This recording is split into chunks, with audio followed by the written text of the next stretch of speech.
industry you're in or what your business is, you got to continue to reinvest.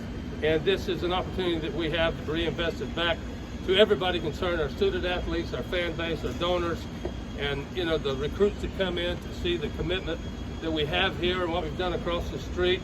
And it takes time to build, and we've been able to do some things that are extremely important to what we're doing, and that's what we've tried to do over the last number of years, is to continue to invest back in our student athletes, the resources, but it affects our fan base, our donors, the state in such a positive way. So we're delighted to be a part of this.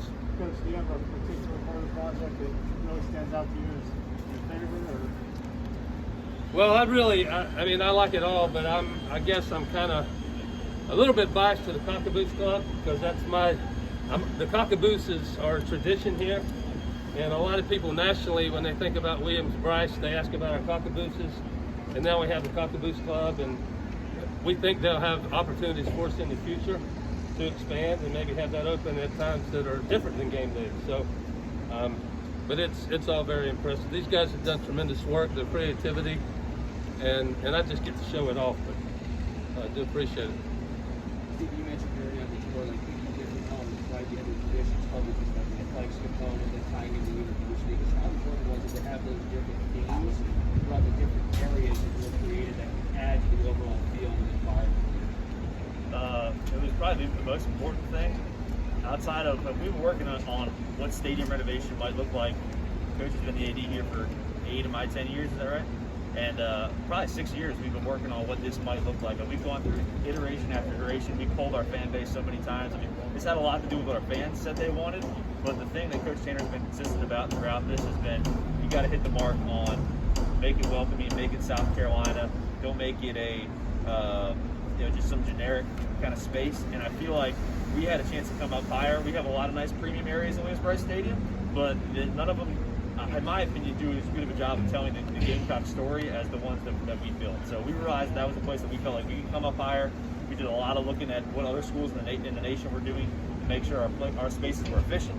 But ultimately, telling the Gamecock story was something that, he drove home from day one to start this project, was that you're going to find a way to make this feel like South Carolina. And I think, to his point, I think we had a lot of talented people involved in it, and I think we did a pretty good job hitting the mark. And moving forward, are you guys still brainstorming? You said this is just the stepping stone, right, to ultimately what you want to do. I mean, is there a timeline table with more ideas going? Well, we have ideas. We do have ideas. We're very creative as far as outside the box thinking, and just like the ribbon board, I was pushing hard that we'd get a ribbon board by this season. We didn't get one, but we're embarking on some different things as we go to the future. Steve mentioned maybe the North End Zone project, maybe down the road, but you're either moving forward or you're going backwards, so we want to continue to move forward. And that being said, how about our grounds crew, Clark Cox and his grounds crew? This is pretty nice. That's real grass, by the way. Is your goal here to create, I'm sure it's everyone's goal, but become the premier facilities group in the SEC with all the upgrades you're gunning for? Well, I came here in the fall of 1996, and across all facilities, we probably weren't really up to par in the Southeastern Conference. We had some good stuff, but the Southeastern Conference is a monster league, and we had work to do. And that was one of the things that inspired me and the opportunity to become the athletics director. Is we got to build, we got to grow, we got to provide opportunities that are second to none. It's not that we have to be the best of everyone, but we have to have great presentation and give young people an opportunity to make a decision to come here. Rick, how much input did Will and Coach Muschamp have in this, and especially with the recruiting areas and the renovations y'all have done there? Coach Muschamp had a lot of input in this area down below in the recruiting area, and where the players come in and out, the opportunity for the fan base to be engaged. We talked about the Cowboys' interest and exit, and across the street, he got here just at the right time to have his fingerprints on that building and the practice facility. I remember going to him and saying, "Hey, I know you're a football coach and I know how you guys are wired, but we got this project that's coming.